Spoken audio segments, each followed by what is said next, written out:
Hello दोस्तों, मैं हूं संदीप सिंह। आप सभी का 3G इंस्टीट्यूट में स्वागत करते हैं। दोस्तों, हम एम लक्ष्मीकांत के माइंड मैप पर बात कर रहे थे। हम उसका कई टॉपिकों पर अर्थात 16 टॉपिकों पर बात कर चुके हैं। 16-17 टॉपिकों पर बात कर चुके हैं। आज हम बात करेंगे, इसके पहले हमने बात किया था संवैधानिक ढांचा, भाग 1 में संवैधानिक ढांचा बात की थी। फिर इसके बाद में आया सरकार की प्रणाली। सरकार की प्रणाली कैसी है, तो हमने बात किया कि संसदीय प्रणाली है, संसदीय व्यवस्था है। फिर उसके बाद में बताया कि आपको संघीय व्यवस्था है। अब इसके बाद तीसरा पॉइंट जो है, हम बात करते हैं अंतर्राज्यीय संबंध पर। अंतर्राज्यीय संबंध कैसे कैसे होते हैं भारत में, देश के अंदर ही हमारा अंतर्राज्यीय संबंध होता है, तो उस पर हम बात करेंगे। अध्याय लेकर के आए हैं 14। इस 14वें अध्याय में हम लोग बात करेंगे अंतर्राज्यीय संबंध, सरकार की प्रणाली, भाग 2, अंतर्राज्यीय संबंध। अंतर्राज्यीय संबंध क्या होता है कि देश के अंदर ही होता है संघीय सफलता। कहने का तात्पर्य अंतर्राज्यीय संबंध, संघीय सफलता मतलब केंद्र जो है उसका जो संघ है, तो उसकी जो संघीय व्यवस्था है, तो संघीय व्यवस्था की सफलता केवल तभी नहीं बनी रह सकती है जब केंद्र राज्य सहयोग करे, बल्कि मतलब कहने का तात्पर्य है कि संघीय सफलता केवल तभी नहीं बनी रह सकती है जब केंद्र राज्य सहयोग से रहे। मतलब केंद्र और राज्य सहयोग से बने रहे तभी संघीय व्यवस्था नहीं बरकरार रह सकती, बल्कि राज्य राज्य में आपस में मिल करके रहना भी जरूरी है। राज्य राज्य आपस में मिल करके रहना बहुत जरूरी है अंतर्राज्यीय संबंध में। तो इससे क्या होता है कि संविधान ने इसे संबंध में कई प्रावधान किए, बहुत सारे प्रावधान किए। उन्हीं प्रावधानों पर हम बात करेंगे। बात करते हैं अंतर्राज्यीय जल विवाद। अब इसमें क्या होता है, अंतर्राज्यीय संबंध में एक जल विवाद बहुत आता है, क्योंकि भारत विविधताओं का देश है, इसको नदियों का देश बोला जाता है। हमारी नदियों को माँ कहा जाता है, तो भारत नदियों का देश है। तो नदियों के देशों में जल विवाद, हर राज्यों से नदी होकर गुजरती है, एक नदी कई राज्यों से होकर गुजरती है। तो आपस में स्वाभाविक सी बात है कि आगे वाला ज्यादा इस्तेमाल करेगा, पीछे वाले का वो डैम बना ले, डैम बना के रोक ले। तो ऐसा नहीं कर सकते, इसलिए जल विवाद बहुत ज्यादा खड़ा होता है भारत में। इसलिए यहाँ पर एक जल विवाद, अंतर्राज्यीय जल विवाद होता है। तो इस पर भी अधिनियम बने हैं, इसमें भी बोर्ड बने हैं और अधिनियम बने हैं जल विवाद को खत्म करने के लिए। तो क्या है अंतर्राज्यीय जल विवाद, 2016 तक आते आते भारत स्वतंत्र हुआ, उसके बाद 2016 आते आते 8 अंतर्राज्यीय न्यायाधिकरण बन गए थे। 2016 तक 8 न्यायिक न्यायाधिकरण बन गए थे, अंतर्राज्यीय न्यायिक अधिकरण बन गए थे। उसके बाद में जल को लेकर के विवाद होता है। फिर उसके बाद यदि जल को लेकर विवाद होता है तो संसद उस पर कानून बना सकती है। कोई राज्य कानून नहीं बना सकता है, संसद कानून बनाएगी। इस पे संसद ने पानी से संबंधित एक्ट भी निकाले हैं। इसमें क्या है कि एक्ट निकाले, कौन सा एक्ट निकाला है, नदी बोर्ड अधिनियम 1956 और अंतर्राज्यीय जल विवाद अधिनियम 1956, ये 2 निकाले हैं। तो क्या कहते हैं, इसके बाद में अंतर्राज्यीय जल संबंध, अंतर्राज्यीय संबंध में आगे बढ़ते हैं न्यायिक तंत्र। इसमें कई सारे न्यायिक तंत्र बने। न्यायिक तंत्र बने हर राज्य में, जिस बड़ी बड़ी नदियां हैं, कृष्णा गोदावरी नदी तंत्र, गोदावरी और कावेरी नदी तंत्र, जल कृष्णा जल विवाद न्यायाधिकरण 1969। तो कहने का तात्पर्य न्यायिक तंत्र जो है, अगर जल विवादों से विधिक, न्यायिक तंत्र क्या है, न्यायिक तंत्र कब बनते हैं, जब कभी भी जल विवादों से विधिक, मतलब जो हमारे संविधान में वर्णन है, तो विधिक हित जुड़े हो, विधिक हित जुड़े हो, तो उसमें क्या है, उच्चतम न्यायालय सुनवाई कर सकता है। उच्चतम न्यायालय सुनवाई कर सकता है कब, जब विधिक हित जुड़े हो, और नहीं तो संसद कानून बनाती है। जैसे कृष्णा जल विवाद न्यायाधिकरण पहला 1969 में बना। फिर गोदावरी जल विकास अधिनियम बना, विवाद अधिनियम बना, कब, न्यायाधिकरण 1969 में। कौन सा बना, गोदावरी जल विवाद न्यायाधिकरण 1969। फिर उसके बाद में अंतर्राज्यीय परिषदें बनी। अंतर्राज्यीय परिषदों का क्या कार्य होता है, इसमें क्या होता है, आर्टिकल 263 के तहत राज्यों के मध्य विवादों की जांच करना है।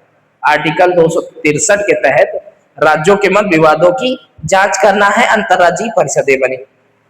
एक क्षेत्रीय परिषदें हैं और एक अंतर्राज्यीय परिषद है। अंतरराज्यीय परिषदें क्या करेंगी कि आर्टिकल 263 के तहत राज्यों के मध्य विवादों की जांच करेंगी। फिर उसके बाद करेंगे 263 में राष्ट्रपति द्वारा गठित परिषदें।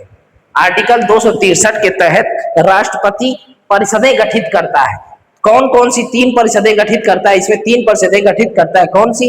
केंद्रीय स्वास्थ्य परिषद, दूसरा केंद्र सरकार तथा शहरी विकास परिषद, केंद्रीय सरकार तथा शहरी विकास परिषद। तीसरी बात क्या है इसमें कि बिक्री हेतु उत्तर पूर्व पश्चिम तथा दक्षिण क्षेत्रों के लिए 4 क्षेत्रीय परिषदें बनाएगी। कितनी बनाई गई? 4 क्षेत्रीय अंतरराज्यीय परिषदें बनाई गई, क्षेत्रीय परिषदें बनाई गई जो राज्यों के मध्य विवादों की जांच करेगा।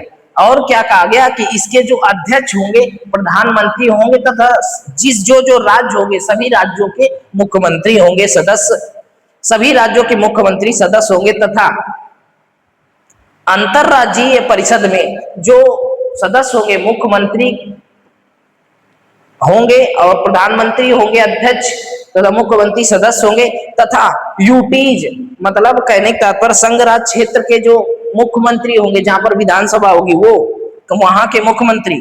फिर राष्ट्रपति शासन वाले राज्यों के प्रशासक, राष्ट्रपति शासन वाले राज्यों के राज्यपाल, राज्यपाल इस किसमें होंगे? अंतरराज्यीय परिषद के सदस्य होंगे। फिर आगे बात करते हैं अंतरराज्यीय व्यापार तथा वाणिज्य।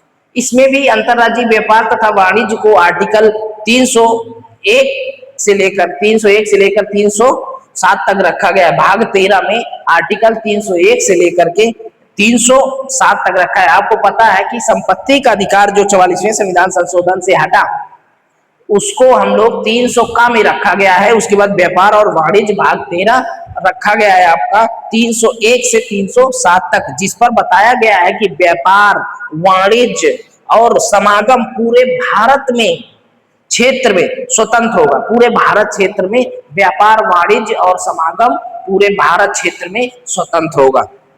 और 2 राज्यों के अलग वस्तु सेम बेची जाती है तो अगर 2 राज्यों में वस्तु सेम बेची जाती है, एक जैसी वस्तु बेची जाती है तो किसी एक राज्य को ज्यादा महत्व नहीं दिया जाएगा, दोनों को बराबर महत्व दिया जाएगा। फिर इसके बाद में लोक अधिनियम, दस्तावेज तथा न्यायिक प्रक्रियाएं आई। लोक अधिनियम, तो लोक अधिनियम बने, दस्तावेज तथा न्यायिक क्रियाएं। इसमें क्या होता है? केंद्र तथा प्रत्येक राज्य के लोग अधिनियम तथा दस्तावेजों तथा न्यायिक प्रक्रिया को संपूर्ण भारत में पूर्ण विश्वास प्रदान किया जाएगा। उसके बाद में ऐसे ही अधिनियम संसद द्वारा नियम बनाकर प्रदान किए जाएंगे और यह फौजदारी पर लागू नहीं होगा।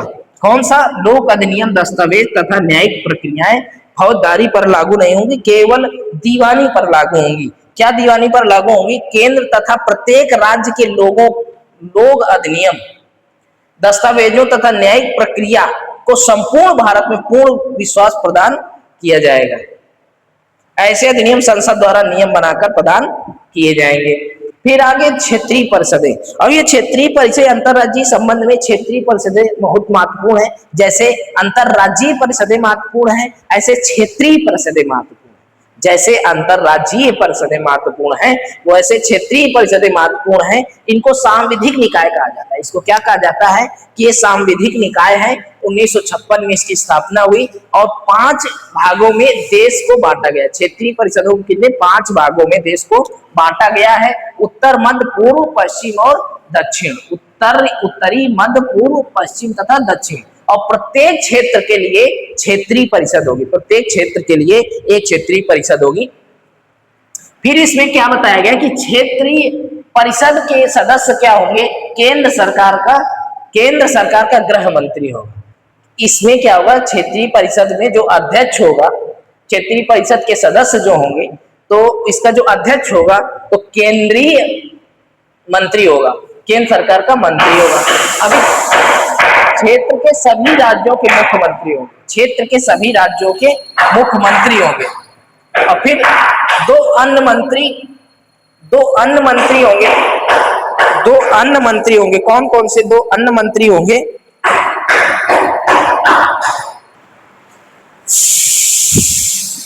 देश के 2 क्षेत्रों के दो दो अन्य मंत्री होंगे। कौन कौन से मंत्री होंगे?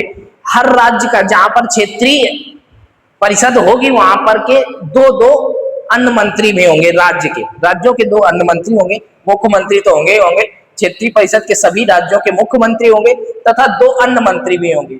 और फिर उसका उद्देश्य क्या है? उद्देश्य है देश को एकीकरण करना। उद्देश्य क्या है? देश को एकीकृत करना। देश को क्या करना? एकीकृत करना। और फिर समाज में सब मिलजुल कर एक साथ रहें, इसका बात कही गई है कि समाज में एक दूसरे से मिलजुल कर रहे, इसका उद्देश्य है क्षेत्रीय परिषदों का। और मुख्य विकास योजनाओं में, मुख्य विकास योजना जैसे कोई भी केंद्र की योजना होती तो सभी राज्य मिल करके एक साथ काम करें और एक दूसरे का सहयोग करें। मुख्य विकास योजनाओं के सफल और तीव्र क्रियान्वयन के लिए एक दूसरे की सहायता प्रदान करना ये क्षेत्रीय परिषदों का कार्य है। तो इस प्रकार हमने क्या किया कि हमने अंतरराज्यीय संबंध पर बात की, अध्याय 14 है। इसके बाद में हम केंद्र राज्य संबंध के बारे में बात करेंगे। इसके बाद में अगला लेसन है जिस पर हम बात करेंगे, वो अगला लेसन है आपका केंद्र राज्य संबंध।